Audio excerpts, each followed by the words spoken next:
Shalom Bapak Ibu Saudara yang terkasih dalam nama Tuhan Yesus Kristus. Mari pada pagi hari ini kita mengambil waktu untuk boleh beribadah kepada Tuhan.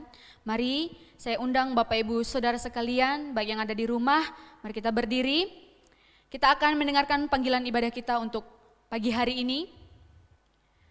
Panggilan ibadah dari Yoel 2 ayat yang 12 sampai ke 13. Tetapi sekarang juga demikianlah firman Tuhan, berbaliklah kepadaku dengan segenap hatimu, dengan berpuasa, dengan menangis dan dengan mengaduh. Koyakkanlah hatimu dan jangan pakaianmu. Berbaliklah kepada Tuhan Allahmu, sebab Ia pengasih dan penyayang, panjang sabar dan berlimpah kasih setia, dan Ia menyesal karena hukumannya. Mari kita bersaat teduh sejenak di hadapan Tuhan, kita tenangkan pikiran dan hati kita.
Pertolongan kita datangnya dari Tuhan yang menciptakan langit dan bumi, serta segala isinya, dan tidak pernah meninggalkan hasil perbuatan tangannya. Turunlah atas kita kasih karunia dari Allah Bapa, Putra, dan Roh Kudus. Pujian penghormatan kita kepada Tuhan, hormat bagi Allah Bapa.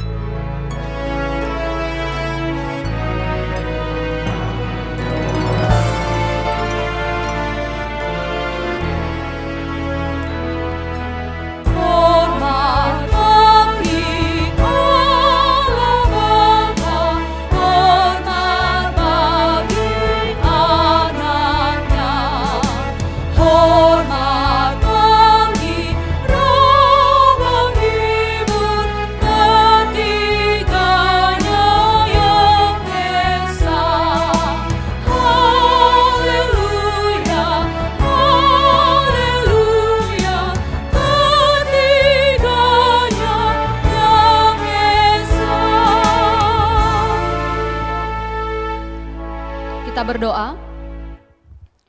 Kami sungguh mengucap syukur kepadamu ya Tuhan Allah Bapa kami yang bertakhta dalam kerajaan surga.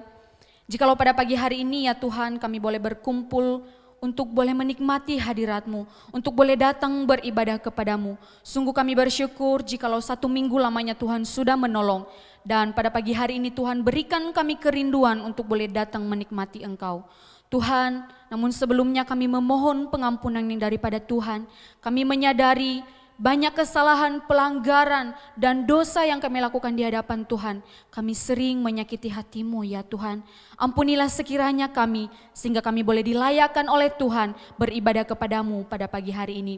Biarlah Engkau yang bertakhta dalam hati dan pikiran kami Tuhan, pribadi lepas pribadi, sehingga peribadahan pada pagi hari ini benar-benar merupakan suatu kerinduan bukan rutinitas dan menjadi kemuliaan hormat bagi nama Tuhan saja.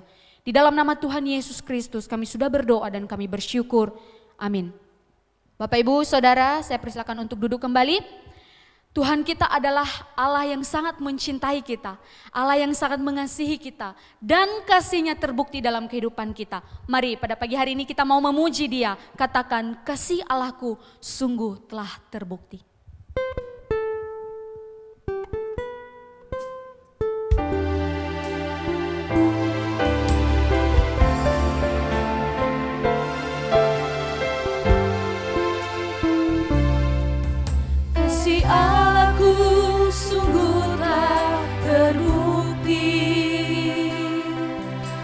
Ketika Dia serahkan anak Kasih Allah mau berkorban bagi kau dan aku.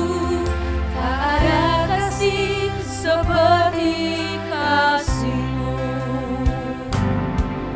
Kasih Allahku sungguh telah terbukti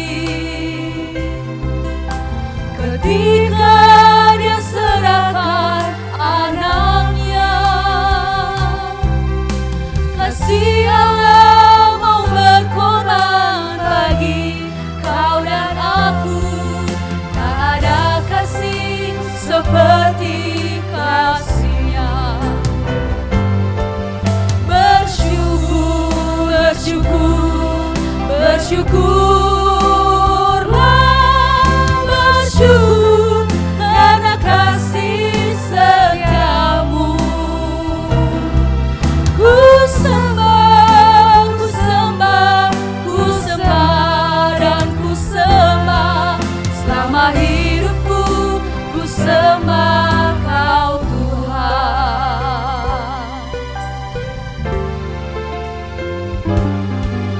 Kasih Allahku sungguh telah terbukti ketika Dia serahkan anaknya. Kasih Allah mau berkorban bagi kau dan aku. Tak ada kasih seperti kasih-Mu. Bersyukur, bersyukur, bersyukurlah,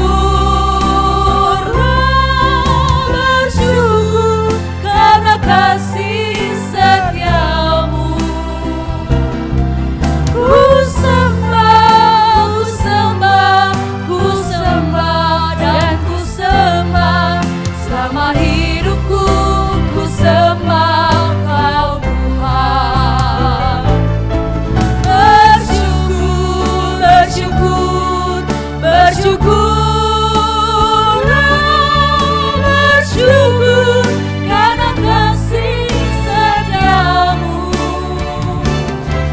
Ku sembah, ku sembah, ku sembah dan ku sembah. Selama hidupku ku sembah Kau Tuhan. Selama hidupku ku sembah Kau Tuhan. Selama hidupku ku sembah Kau Tuhan. Puji Tuhan Bapak Ibu Saudara. Selama hidup kita mau menyembah Tuhan. Kita bersyukur karena Dia begitu mengasihi kita. Kita bersyukur karena Dia begitu menyayangi kita. Dan kasih-Nya telah terbukti bagi setiap kita. Mari pada pagi hari ini kita akan menyiapkan hati kita untuk mendengarkan firman Tuhan. Katakan, aku mau menikmati kasih-Mu Tuhan. Saat indah ku berhadapan dengan-Mu.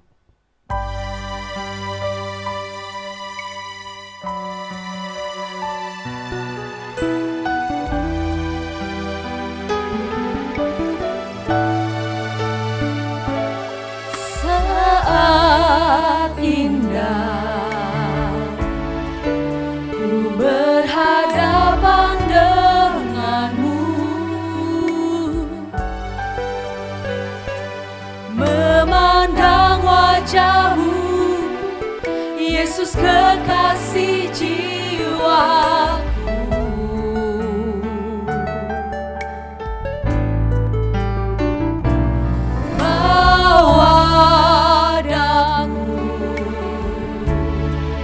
Erat dalam pelukan-Mu,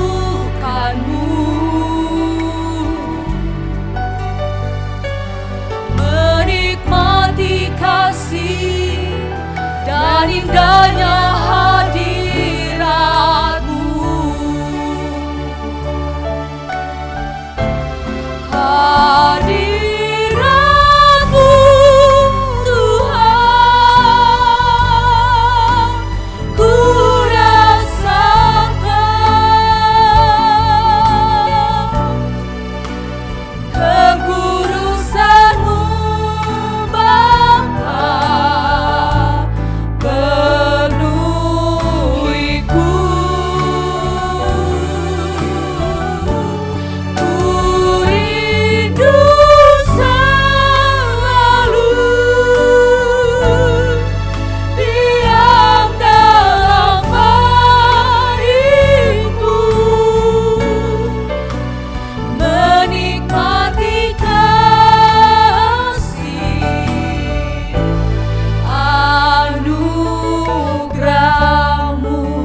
Saat indah kita berhadapan dengan Tuhan, mendengar suaranya.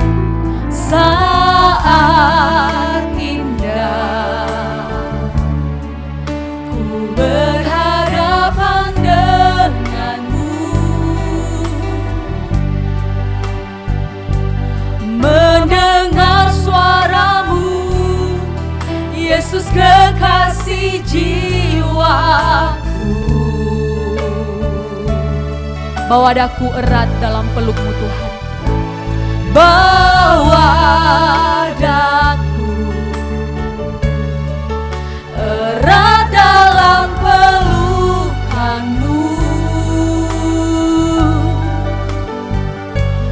menikmati kasih dan indahnya hadiratmu.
Kepada hambanya dipersilakan. Menikmati kasih anugerah-Mu.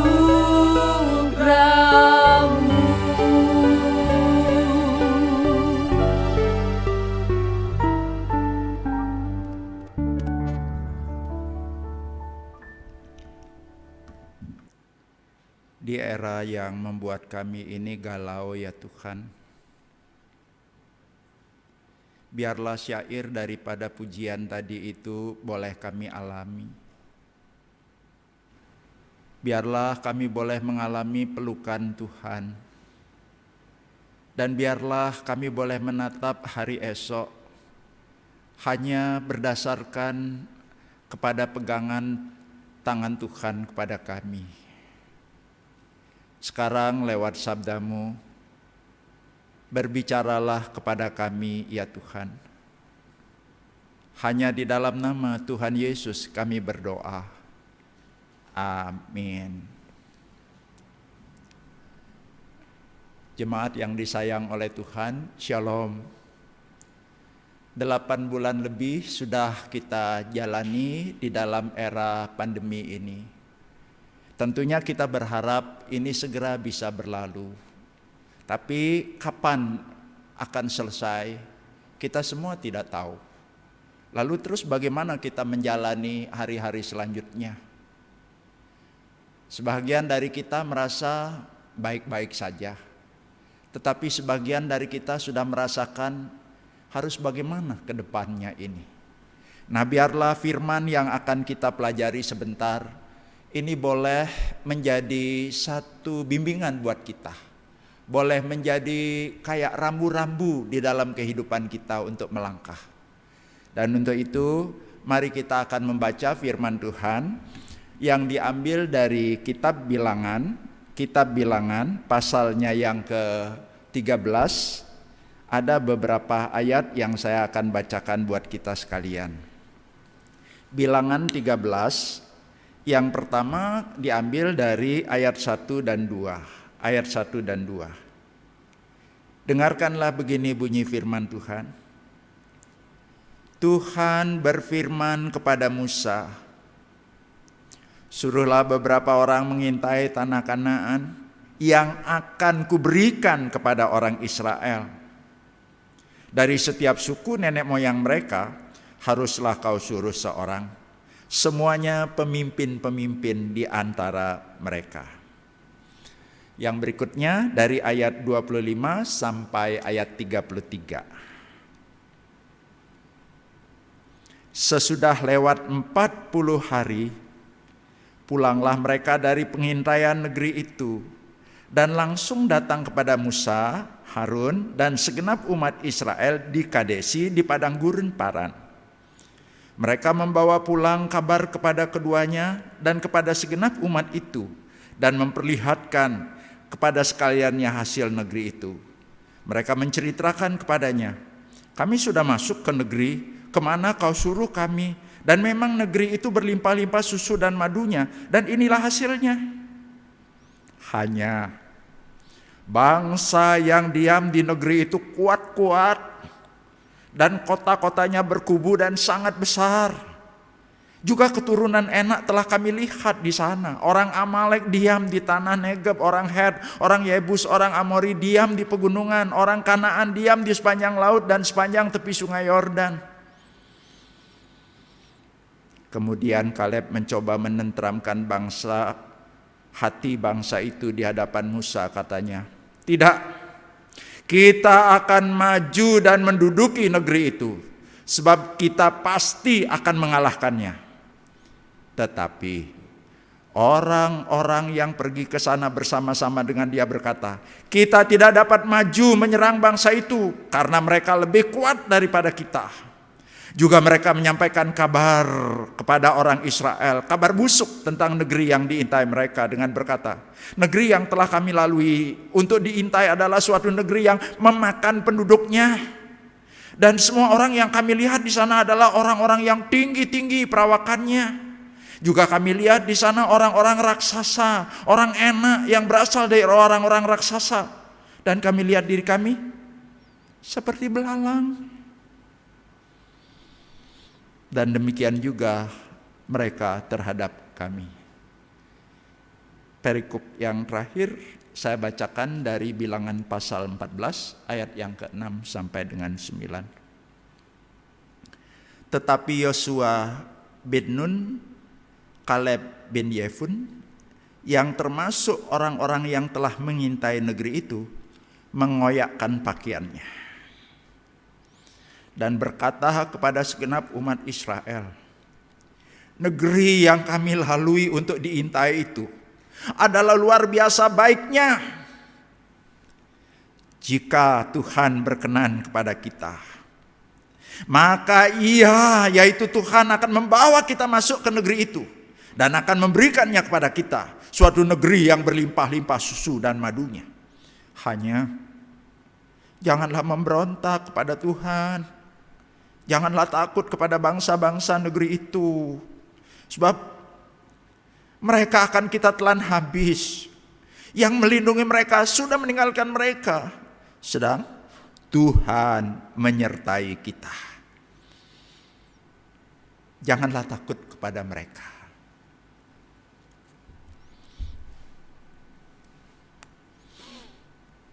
Jemaat, yang sering disebut berbahagia ialah orang yang bukan hanya mendengar firman, tapi bisa mengerti apa yang didengar dan memberikan respon yang tepat atas apa yang dimengerti. Pada waktu saya kelas 3 SD, umur 9 tahun, saya mengalami kecelakaan lalu lintas di kota Kediri di Kabupaten Tabanan di Bali, bukan Kediri yang di Jawa Timur sini. Kelas 3 SD, umur 9, masih kecil. Lalu ada orang yang berkomentar begini, anak itu begitu turun dari bis, dia nyebrang tanpa lihat kiri kanan, makanya ditabrak. Lalu ada seorang lain lagi yang berkomentar seperti ini, sebenarnya yang nabrak itu truk tentara, jalannya nggak cepet kok, tapi barangkali supirnya kaget, sehingga setelah nabrak pun nggak langsung berhenti, udah jauh sekali baru berhenti. Tapi ada juga orang yang berkomentar seperti ini. Setelah ditabrak oleh truk itu, dilangkahi oleh truk itu, saya melihat kepalanya kira-kira 1 jengkal dengan ban. Setelah itu saya mendekati anak itu. Saya lihat telinganya berdarah, hidungnya berdarah. Lalu saya angkat dan saya segera bawa ke rumah sakit. Jemaat, bukankah peristiwanya sama? Samanya itu adalah kecelakaan lalu lintas. Tapi komentarnya itu berbeda-beda. Komennya itu tidak sama. Dalam kehidupan ini juga kita bisa melihat objek yang sama, tetapi bagaimana kita meresponinya. Nah, kita akan belajar bersama-sama dari ayat-ayat yang tadi sudah saya bacakan buat kita. Tuhan berfirman kepada Musa seperti yang tertulis di dalam Bilangan 13 ayat 1 dan 2. Suruhlah beberapa orang mengintai tanah Kanaan. Tapi catatannya, yang akan kuberikan kepada bangsa Israel. Lalu setelah itu Musa menjalankan apa yang dikatakan oleh Tuhan. Musa memilih 12 orang dari 12 suku, masing-masing 1 orang dari setiap suku, dan kepala sukunya yang dipilih. Nama-namanya tidak usah saya bacakan, jemaat bisa lihat sendiri. Tapi ada 2 yang diberi blok putih itu. Ada Kaleb, ada Hosea yang oleh Musa disebut dengan Yosua. Nah, singkat kisah, Musa ngomong seperti ini. Tuhan berfirman kepada saya, Tuhan tuh mau memberikan tanah Kanaan. Tapi sebelum sampai masuk ke situ, silakan pergi, berangkat. Kenapa harus pergi? Karena biar kalian tuh punya persiapan untuk menyambut apa yang akan Tuhan berikan.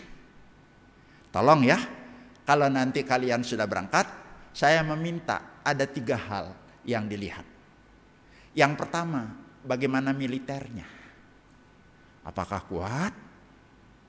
Yang kedua, bagaimana demografisnya? Apakah penduduknya banyak atau sedikit? Lalu yang ketiga, bagaimana geografisnya? Apakah tanahnya itu gemuk, artinya subur, atau kurus, artinya tanahnya itu tidak subur? Kalau memungkinkan, bawa ya sedikitlah hasilnya, tunjukkan kepada kami semua. 12 orang itu berangkat. Setelah 40 hari, terus kemudian pulang. Nah, sekarang memberikan laporan. Ada 2 kelompok yang memberikan laporan.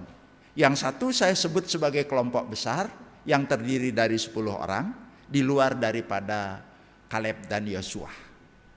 Nah, 10 orang ini memberikan laporan. Saya rasa laporannya ada objektif dan ada sedikit yang ditafsirkan, dilebih-lebihkan. Misalnya dia ngomong soal apa? Oh, geografisnya subur. Tanah yang kami masuki, yang kami intai itu adalah berlimpah susu dan madu. Subur, makmur. Tanam apa aja, kayaknya jadi bagus sekali. Kalau ngomong militernya, Waduh, ini dia. Pertahanannya kuat. Itu dia punya bunker loh. Itu berkubu. Orangnya gede-gede, tinggi-tinggi, kayak raksasa. Tak lihat diri sendiri. Perbandingannya, kami ini kayak belalang. Penduduknya, ya banyak sekali. Nah, itulah yang dilaporkan oleh kelompok besar. Lalu kelompok besar ini mengambil kesimpulan apa? Kita tidak dapat mengalahkannya karena mereka lebih kuat dari kita. Salah? Enggak. Memang betul mereka lebih kuat. Dan mereka mengambil satu kesimpulan, kita tidak dapat mengalahkannya. Hanya berdasarkan apa? Mereka lebih kuat. Kita tidak dapat mengalahkannya. Tapi tidak demikian dengan laporan kelompok yang kedua. Nah, kelompok yang kedua ini saya sebut sebagai kelompok kecil yang terdiri dari 2 orang. Tadi kelompok besar 10 orang, sekarang kelompok kecil 2 orang. Dan 2 orang itu terdiri dari siapa? Itu Kaleb sama Yosua itu. Laporannya sama. Dia menyampaikan, negeri yang kami intai itu luar biasa bagusnya. Jadi Yosua mengatakan seperti itu, negeri yang kami intai itu luar biasa bagusnya. Tapi untuk urusan militer dia tidak laporkan lagi. Kenapa? Udah dilaporkan kan tadi. Emang kok militernya kuat kok. Punya bunker kok. Penduduknya juga banyak. Hanya dia nggak menambahkan lagi menurut penafsirannya sendiri. Tidak ditambahkan lagi, kayak orangnya tuh besar-besar kayak raksasa. Ini kayak belalang. Dia nggak nambah-nambahin seperti itu. Dan kesimpulannya apa? Kalau yang tadi jangan maju karena kita pasti nggak bisa mengalahkannya. Yang kedua ini kita maju, kenapa? Karena kita pasti akan mengalahkannya. Kalau Tuhan berkenan, kita akan memasuki negeri yang Tuhan janjikan itu dan kita akan menang. Walaupun jumlah kita itu lebih sedikit, walaupun kekuatan kita itu tidak sekuat mereka, tetapi kalau Tuhan berkenan. Nah, jemaat yang disayang oleh Tuhan, yang saya ajak kita memikirkan sekarang adalah ini. Mengapa melihat objek yang sama, tetapi menghasilkan kesimpulan yang berbeda? Mengapa? Kan yang dilihatnya sama. Tapi kenapa laporannya jadi berbeda? Kesimpulan akhirnya jadi berbeda. Kenapa?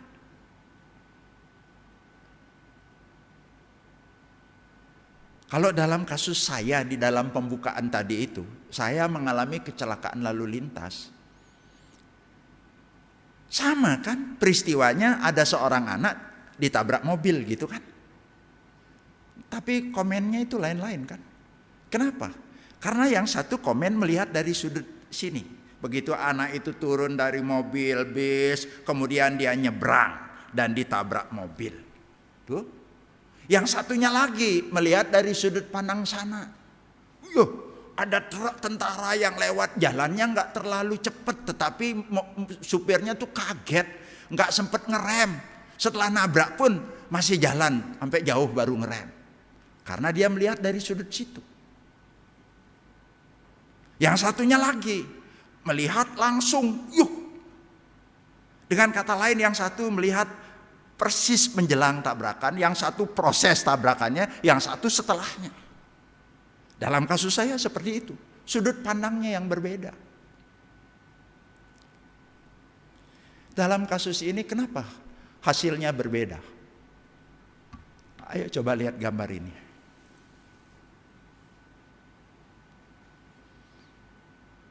Jemaat, perhatikan baik-baik.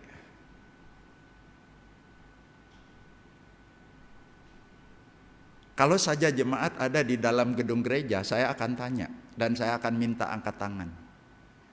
Siapa yang melihat di gambar ini orang tua yang hidungnya itu kayak betet?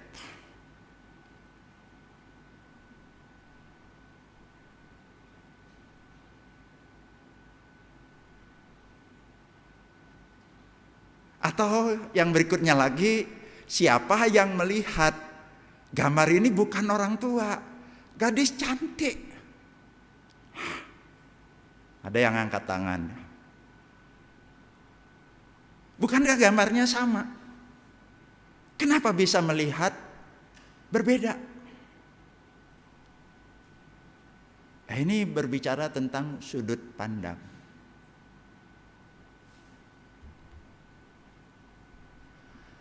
Kalau kita kaitkan dengan kisah yang tadi, kenapa kelompok besar itu kesimpulannya kita nggak usah masuklah, kita nggak usah maju nyerang, kita nggak mungkin mengalahkannya kok, mereka lebih kuat dari kita. Jadi kesimpulannya tuh seperti itu. Kenapa? Karena pakai kacamata sendiri. Abai kepada firman yang sudah disampaikan oleh Tuhan kepada Musa, dan saya percaya Musa juga sudah sampaikan pada waktu memilih mereka untuk mengutus mereka.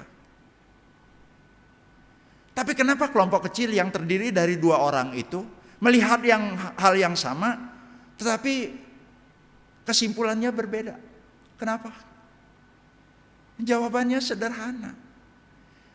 Karena dia melihat dari kacamata Tuhan. Apa yang dimaksud dengan kacamata Tuhan?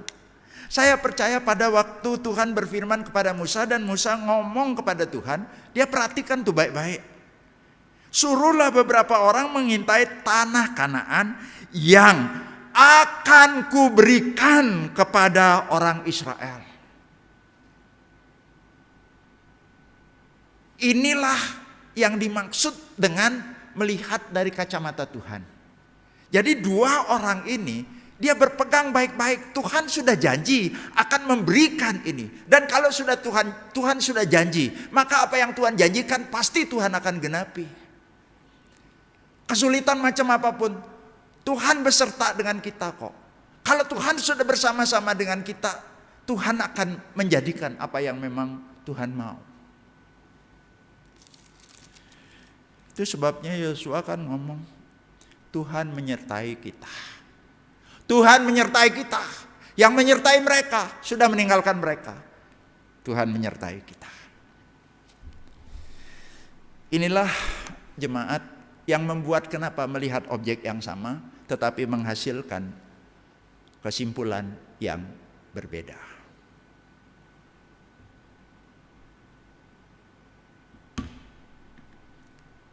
Tadi di dalam pembukaan saya menyampaikan, kita ini sudah memasuki bulan yang ke-8 dilanda oleh pandemi COVID-19.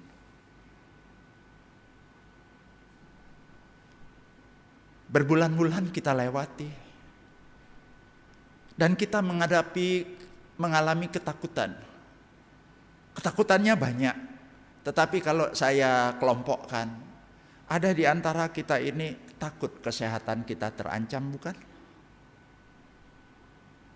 Walaupun kita sudah memenuhi protokol kesehatan lu.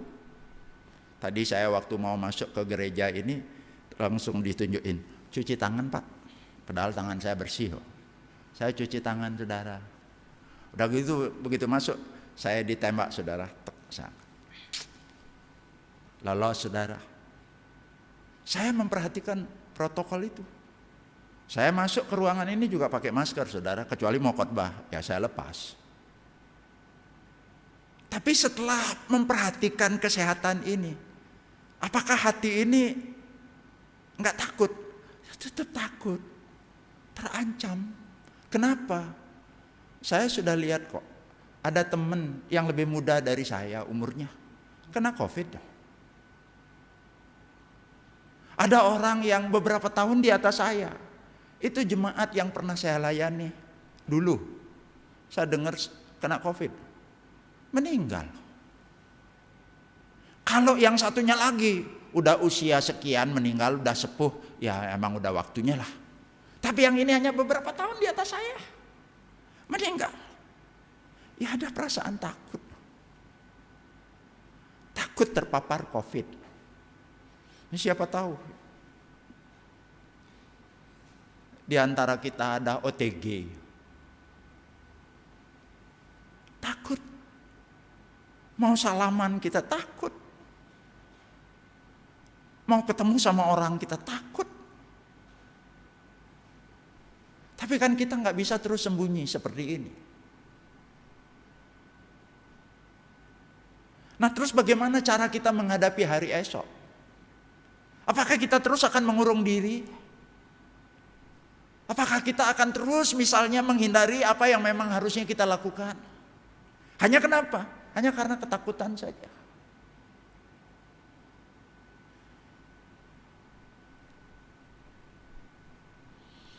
Untuk urusan ekonomi, kepada jemaat yang jadi pengusaha sudah merasakan susahnya bukan main.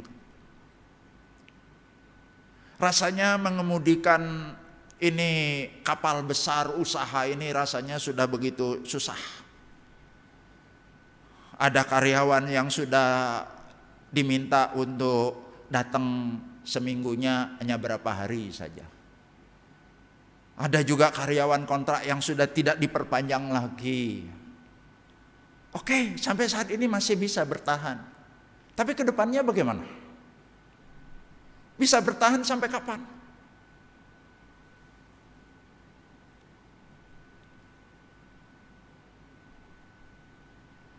Urusan keluarga. Bukankah dampak dari urusan ekonomi tadi membuat sekarang ada banyak keluarga yang mengalami kesulitan. Kesulitan secara finansial. Saya baca loh. Ada pilot yang sekarang jualan mie. Ada pramugara yang sekarang jadi tukang pijit refleksi.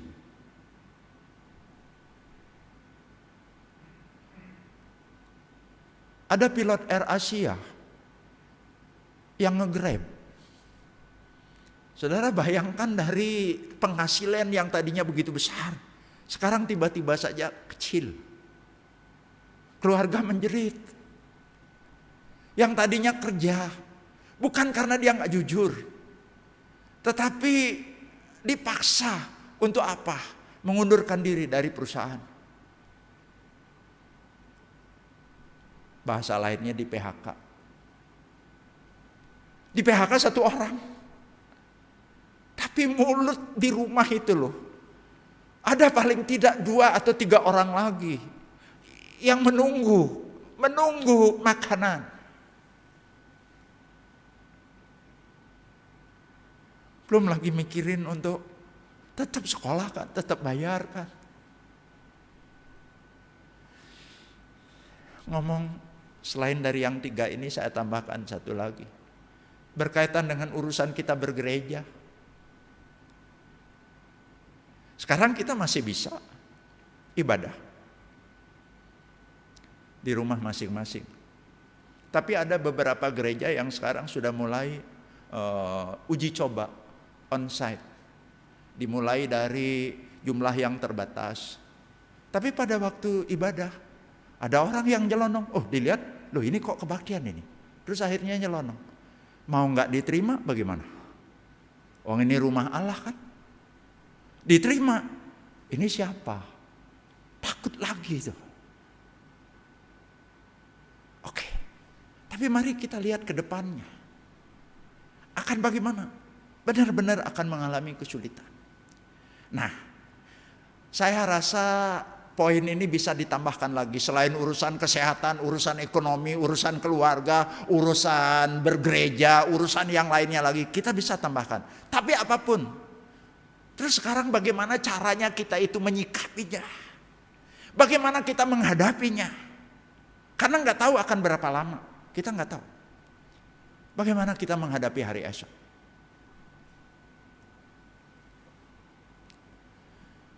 Tidak ada cara lain sebagai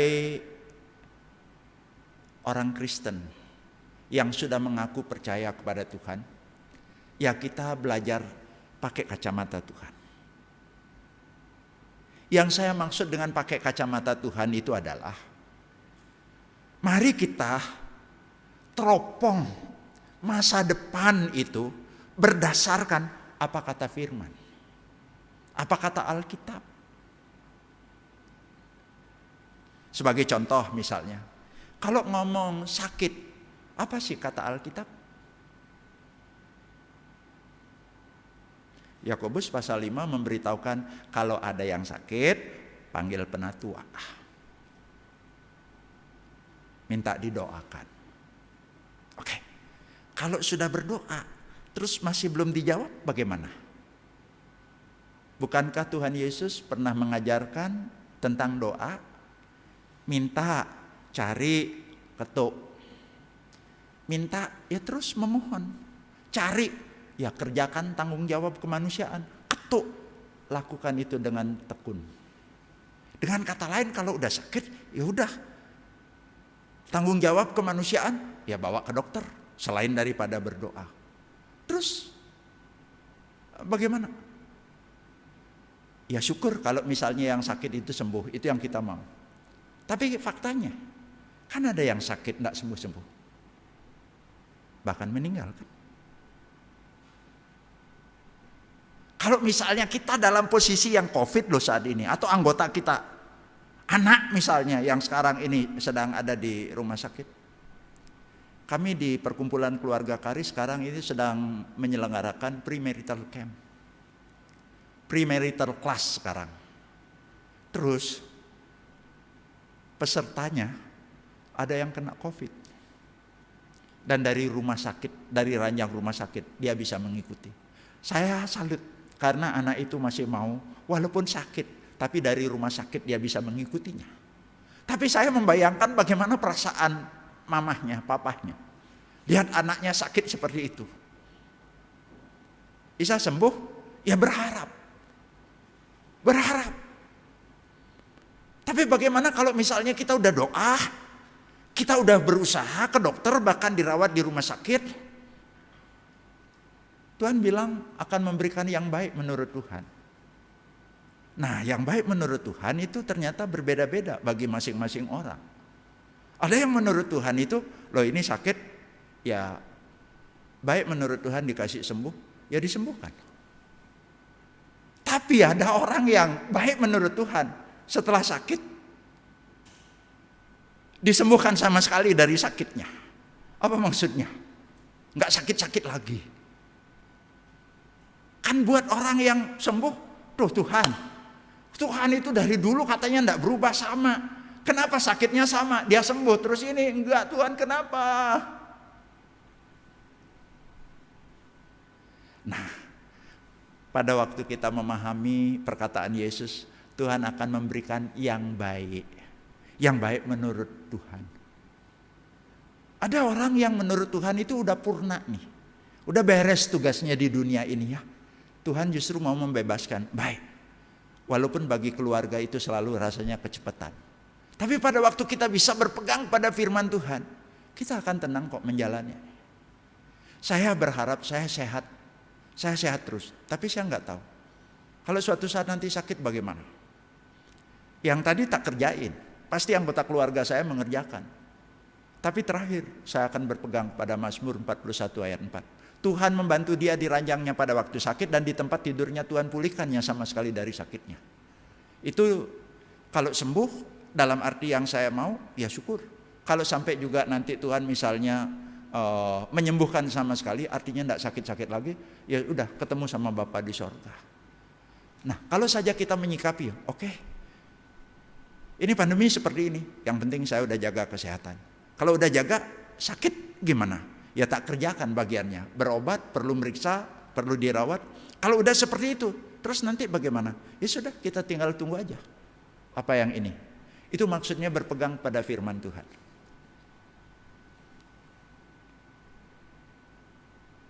Kalau kaitannya dengan gereja bagaimana?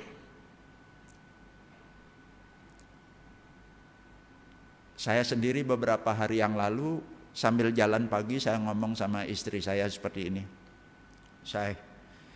Papa tuh sampai sekarang tuh ya emang bodoh ya.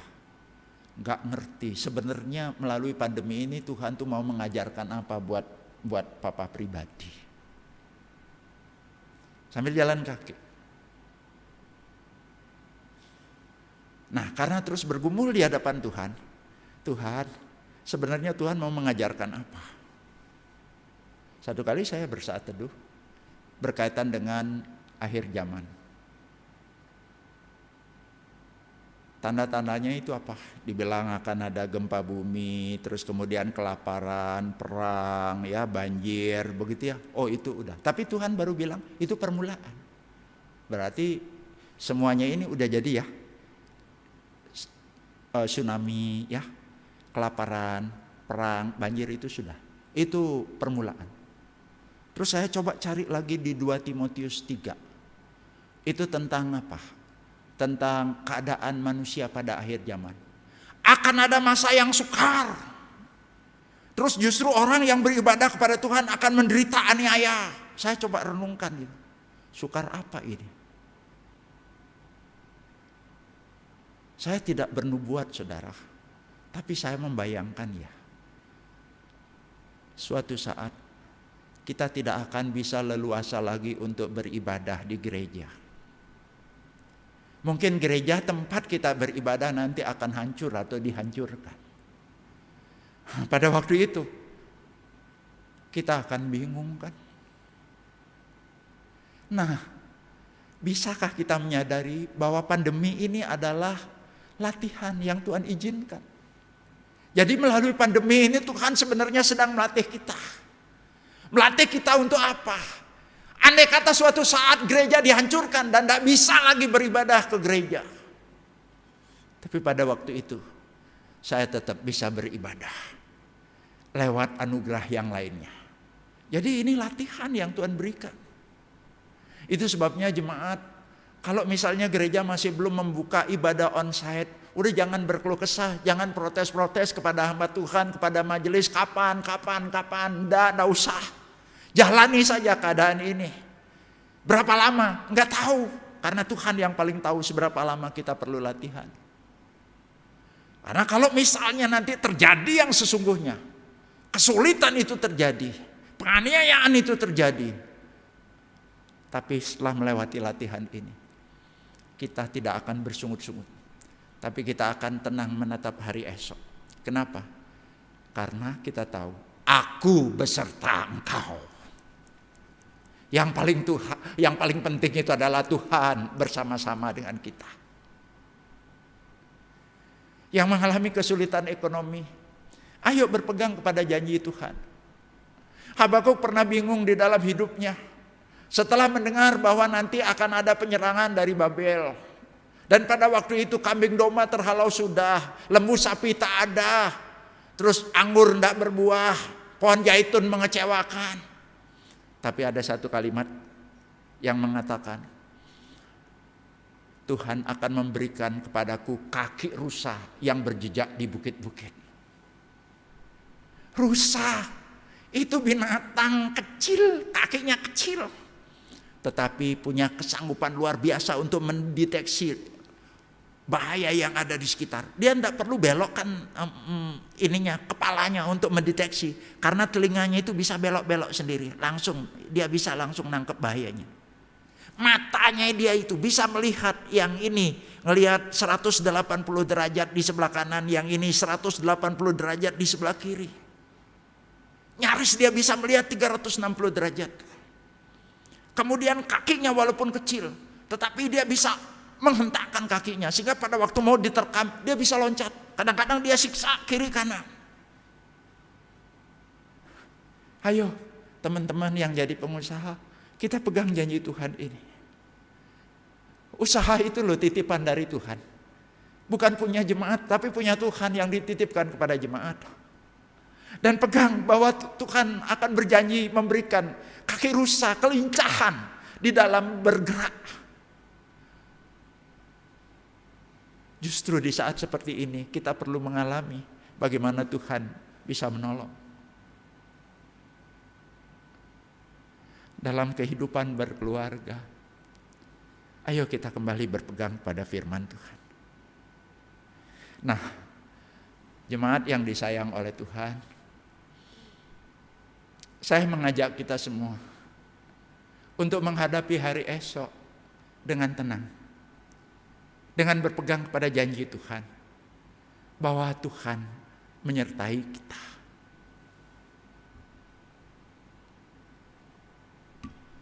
Ada seorang yang bernama ini, Ira Forrest Stanfield. Pekerjaannya komposer, sebagai penginjil, pelayan, juga singer, multi talent. Tapi di dalam kehidupannya, dia seperti orang yang sudah jatuh ketimpa tangga. Maksudnya itu apa? Dia tekun sekali di dalam pelayanan tuh segitu banyak. Pelayanan yang dia lakukan itu segitu banyak. Tapi justru di dalam ketekunan dia pelayanan, sekarang dia menghadapi satu pencobaan. Istrinya dia meninggalkan dia. Kalau bahasa sekarangnya itu, istrinya selingkuh sama orang lain. Barangkali istrinya tuh kesepian. Beliaunya ini rajin di dalam pelayanan.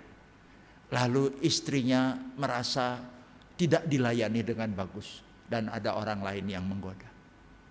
Sebagai seorang hamba Tuhan, pasti saya percaya dia berdoa, Tuhan, tolong pulangkan istri saya Tuhan, gerakkan hatinya untuk kembali kepada saya Tuhan. Tapi terjadi kecelakaan. Setelah terjadi kecelakaan, istrinya masuk rumah sakit. Nah, dia barangkali berdoa, Tuhan, siapa tahu ini pecut buat istriku Tuhan. Biarlah melalui sakitnya di rumah sakit ini dia boleh bertobat Tuhan. Dia mau kembali, biarlah ini dia terima itu betul-betul sebagai pukulan dari Tuhan. Tapi apa yang terjadi? Istrinya meninggal. Tidak sembuh, saudara. Nah, setelah itu dia membayangkan sebagai seorang laki-laki dia ada anak. Terus jarang sekali laki-laki siap pada waktu ditinggal oleh istri terlebih dahulu. Banyak hal yang tidak bisa dikerjakan. Jadi dia membayangkan betapa sulitnya. Tapi di dalam keadaan seperti itu, dia menulis sebuah lagu. Nah, itu lagunya.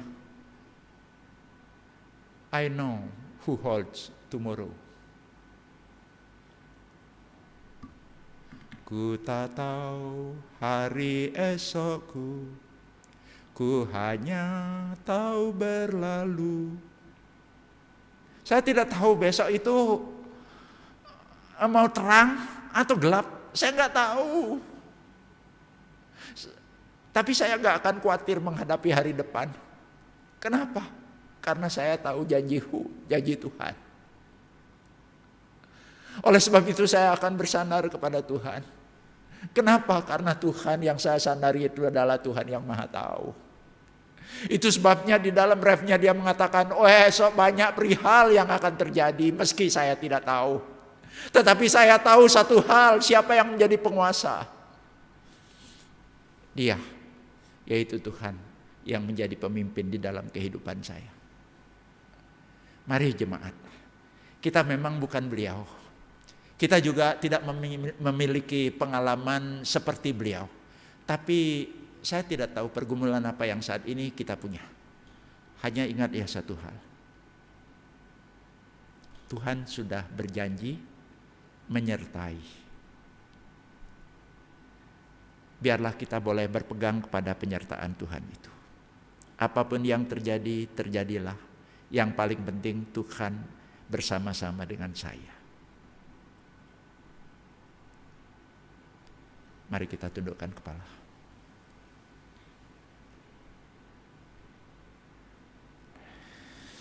Bapa, sabdamu sudah kami dengarkan. Sedikit banyak ini boleh menghibur kami. untuk melangkah menatap hari esok. Sungguh kami memang tidak tahu berapa lama akan menghadapi kesulitan seperti ini. Baik untuk urusan kesehatan, kalau vaksin itu nanti keluar, apakah kami bisa mendapatkan duluan? Atau karena kong kali kong kami termasuk orang yang di urutan terakhir baru mendapatkannya. Di dalam kehidupan perekonomian Tuhan, saat ini semua sudah morat-marit Tuhan. Tidak ada pertumbuhan, malah minus Tuhan. Tidak tahu bagaimana caranya bertahan. Dalam kehidupan berkeluarga Tuhan itu ada dampaknya.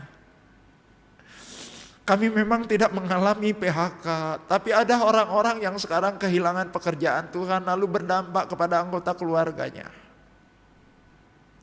Menjerit Tuhan, mudah marah Tuhan. Dalam kehidupan bergereja kami rasanya udah bosan di rumah Tuhan.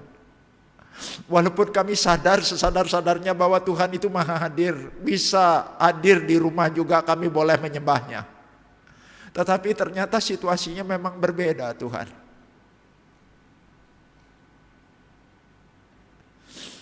Tuhan,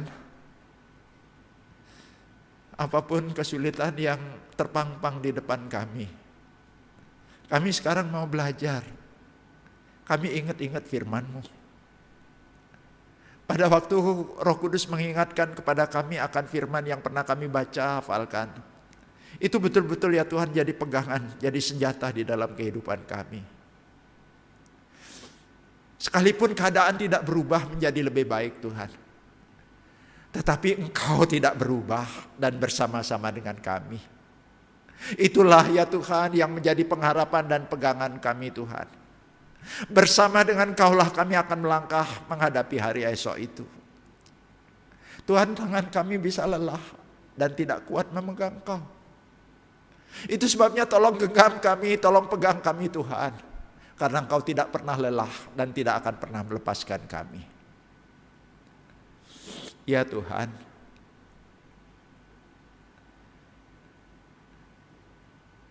di tengah-tengah kondisi seperti ini, kriminalitas itu meningkat.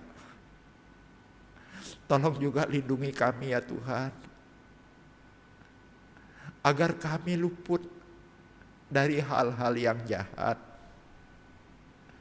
Di tengah keminiman kami, tolong kami boleh peka melihat, siapa tahu ada orang-orang yang bisa ya Tuhan.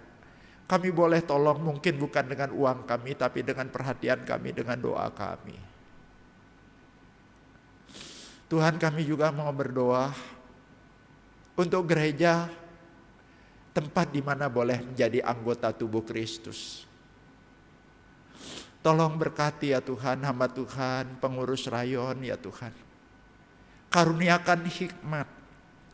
Menjelang akhir tahun ini boleh Tuhan titipkan apa-apa yang perlu dikerjakan di depannya. Tolong juga bantu ya Tuhan. Bagaimana cara bisa menolong jemaat di dalam keberadaan yang ada ini. Ya Tuhan, kami juga mau berdoa buat pemerintah. Siapapun ya Tuhan yang memerintah tidak mudah untuk menghadapi sikon yang seperti ini. Tapi kalau pemerintah kami punya hati yang takut akan Engkau, maka Engkau juga yang akan menolongnya Tuhan. Memampukan Tuhan untuk boleh melewati badai yang besar ini. Sampai akhirnya Indonesia ini bisa melaju, bisa maju, dan kami turut serta di dalamnya. Ya Tuhan, sebagai warga yang tinggal di Surabaya, pada awal Desember, tepatnya tanggal 9 Desember, akan ada pemilihan wali kota. Tolong bantu kami Tuhan, jangan karena ketakutan kami, terus kami jadi cuek. Kami tidak ikut ambil bahagian di dalam pemilu itu. Tapi biarlah kami tetap mengerjakan bagian kami Tuhan. Kami hadir, kami boleh memilih orang yang Tuhan kehendaki untuk kami pilih. Dan kedepannya ya Tuhan, seperti yang Kau katakan, hanya orang-orang yang Kau kehendaki itu yang boleh terpilih menjadi pemimpin. Tolong jangan sampai ya Tuhan, ada orang-orang yang menyalahgunakan kebebasan yang Tuhan beri. Tuhan terima kasih. Di dalam nama Yesus kami berdoa. Amin.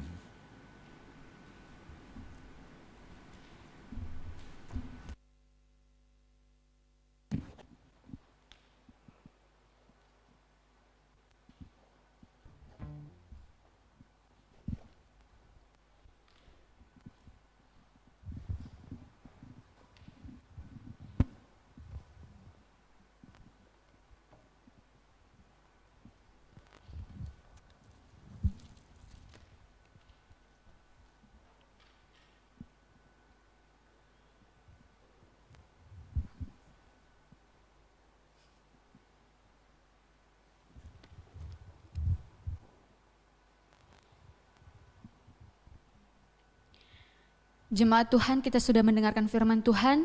Mari kita meresponi firman Tuhan yang sudah kita dengar. Saya undang Bapak Ibu semua untuk bangkit berdiri. Bersama dengan umat dari segala abad dan tempat, mari kita bersama-sama mengucapkan pengakuan iman rasuli. Aku percaya kepada Allah, Bapa yang Maha Kuasa, Khalik langit dan bumi, dan kepada Yesus Kristus, anaknya yang tunggal Tuhan kita, yang dikandung dari Roh Kudus, lahir dari anak darah Maria, yang menderita sengsara di bawah pemerintahan Pontius Pilatus, disalibkan, mati dan dikuburkan, turun ke dalam kerajaan maut.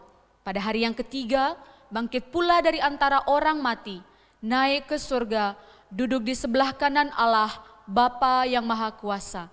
Dan dari sana ia akan datang untuk menghakimi orang yang hidup dan yang mati.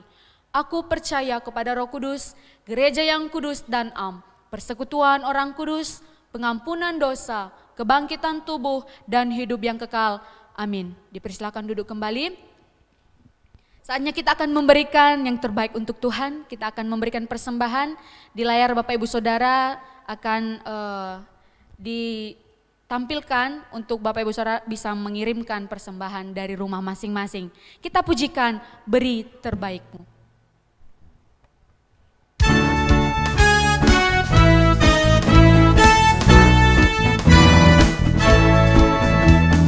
Dengar seruannya, beri terbaikmu. Rendah atau tinggi, Dia melihat. Kerja semampumu,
Kami sungguh bersyukur Tuhan kalau Engkau begitu mengasihi kami, Engkau begitu baik dalam kehidupan kami. Pada pagi hari ini kami sudah mendengarkan firman-Mu dan juga kami sudah membawa persembahan kami di hadapan Tuhan.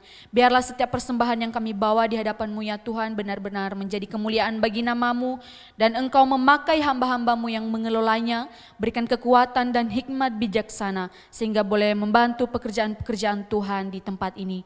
Terima kasih Tuhan, terima kasih biarlah Engkau yang menilik hati dan pikiran kami supaya hidup kami juga boleh menjadi persembahan yang berbau harum di hadapan Tuhan. Terima kasih Tuhan, biarlah kehidupan kami menjadi kemuliaan bagi nama-Mu. Di dalam nama Tuhan Yesus Kristus kami sudah berdoa dan kami bersyukur. Amin. Kita akan mengakhiri ibadah kita pada pagi hari ini. Nanti doa berkat akan disampaikan oleh hamba Tuhan, Doksologi.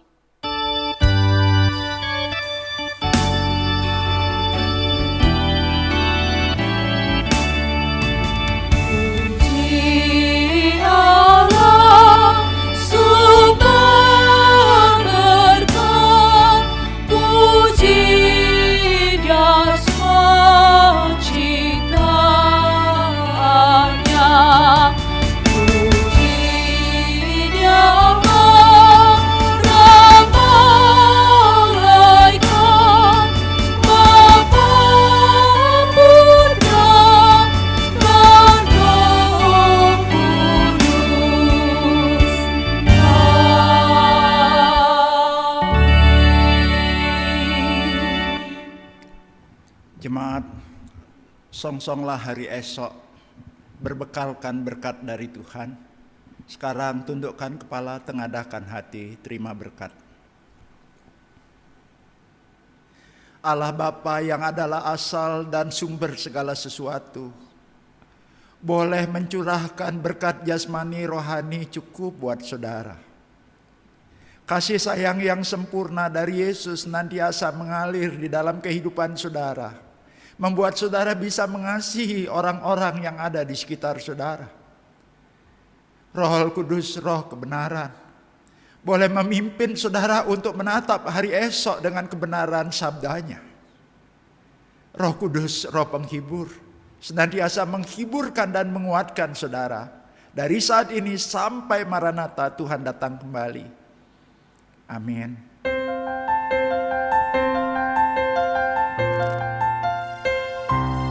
Tuhan melindungi kau, Tuhan memberkati kau, kiranya wajah-Nya menyinari kau, Tuhan memberi anugerah-Nya, damai sejahtera.